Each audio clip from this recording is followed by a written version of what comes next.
Growing up in Singapore, I'm pretty sure everyone has been told to aspire to become a doctor or a lawyer at least once. But even though our society of paper chasers worship this idea of success and stature, it seems that things are starting to change amongst the younger generations.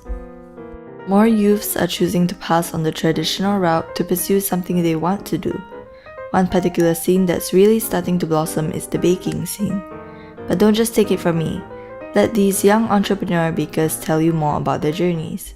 Hi, I'm Chara. I'm 24 this year and I'm the owner of Self Patisserie. So Chara, how did baking become your occupation?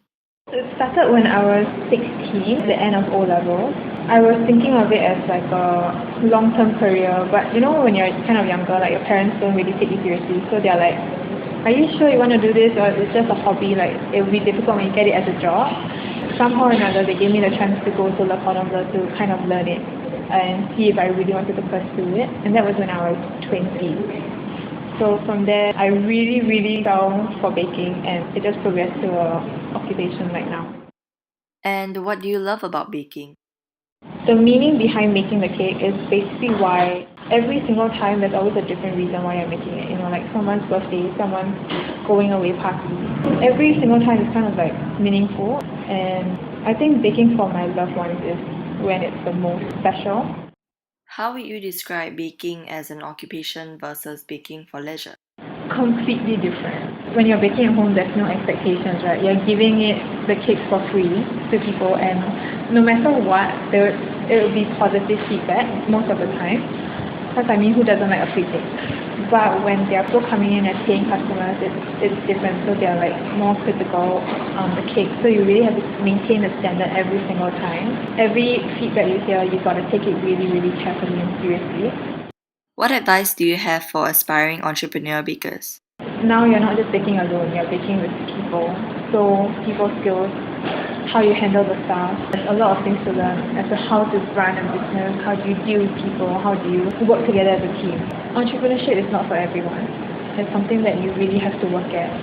You're going to be doing the crappiest thing, because the more leadership you have, the lower you have to bend. You have to think whether you can do it and why do you want to do it. What's the reason for starting up a business? Our next interviewee tells us more about the local baking scene. Hi, I'm Liang. I'm 20 and I guess I'm a proud owner of Hansel's Obsession. So as a home-based baker, what is the biggest challenge faced?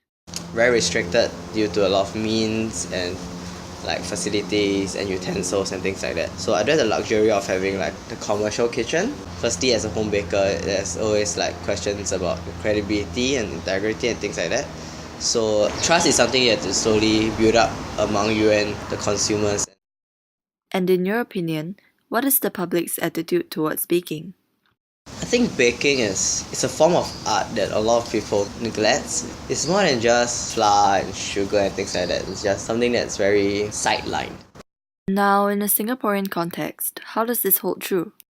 It's Singapore, so there's a lot about, you have to go into medicine, you have to be a lawyer, doctor, to be successful in life. And it forms a stigma more of like the culinary or even any form of arts. Like you can't sustain yourself in that, you can't live in Singapore, things like that. Do you think the local scene will see any kind of change in the future? I guess currently the society is not ready for it, but I start to see that there's a lot of potential in this industry, in Singapore itself. Yeah, so one day I guess things will be very different. For some individuals, the kind of occupation society favors just isn't what they're suited for. So instead of disregarding them, applaud these individuals for being brave enough to break out of society's mold. After all, what they are trying to show is that we should live for our work and love it.